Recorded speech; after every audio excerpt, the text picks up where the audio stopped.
speaking in that calm demeanor that meant I would not come up with the words, my pilot has gone incoherent. Yeah. No, there would either be a lot of swearing and crying. And let me tell you, I kind of faced a weird situation like that in terms of like, oh, something suddenly happens. I was driving down the highway.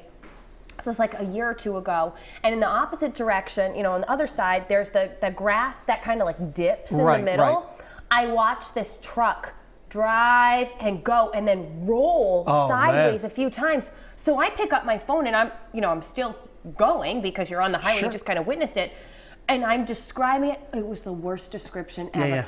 I'm trying to tell the person, I'm like, and the truck, and it just spun over on the side, and they're like, well, what kind of truck? And I go, just like a regular truck. And they're like, a pickup truck? And I said, yeah, pickup truck. So I know in terms of like describing, I would at least be reacting to it and like jump in because I felt like my And that wasn't life and death for you either.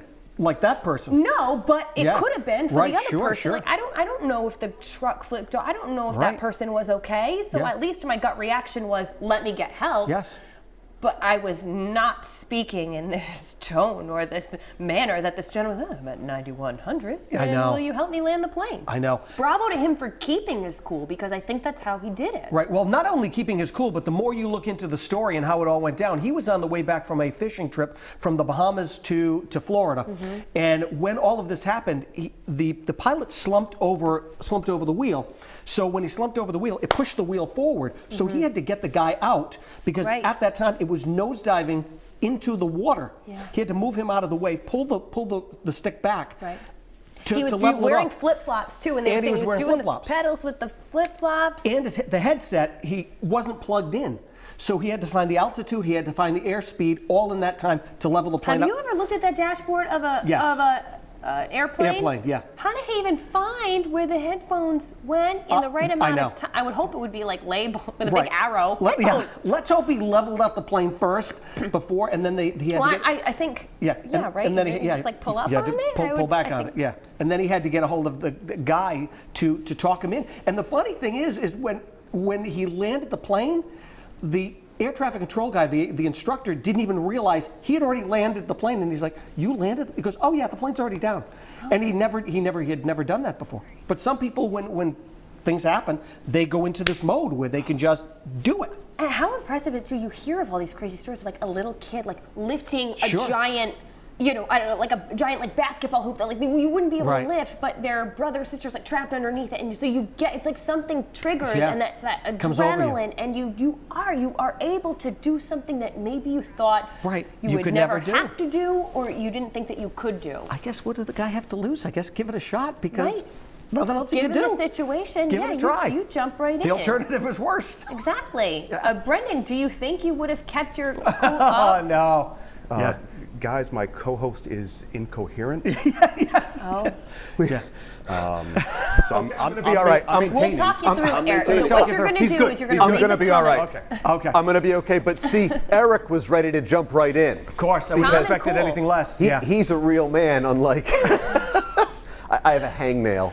But it's unbelievable the way people can summon the courage, the adrenaline is flowing, and they can do something like that. Yep. I was actually, we were joking earlier about the footage. I saw it last night of the plane landing, and the headline was, "Passenger lands this plane," and it was just regular footage of a plane. I said, that actually could have been just the regular landing.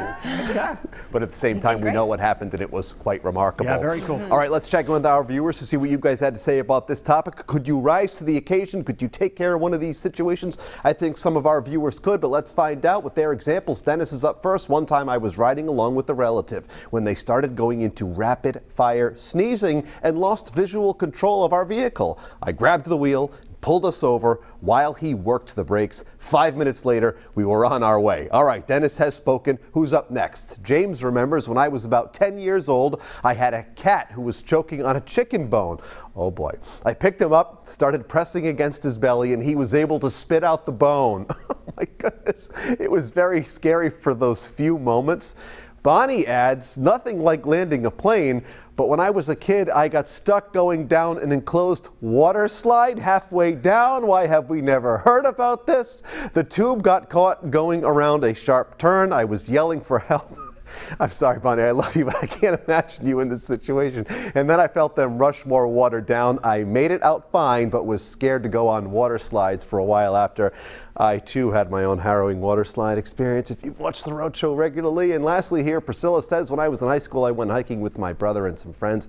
I stepped on a piece of plate glass and cut the arch of my foot, damaging a vein and tendons. Doctors told family if it were not for my friend's quick thinking and tying of my blood supply to my foot, I would have bled to death in the woods. Well, we certainly learned a lot here this morning, haven't we, Eric? Thank you for chiming in, everyone. Choking cats, almost bleeding to death in the woods. We've really got it all here on The Road Show, don't we? Follow us on Facebook, Twitter, and Instagram. Leave your comments, and you never know, we might read them here on the show.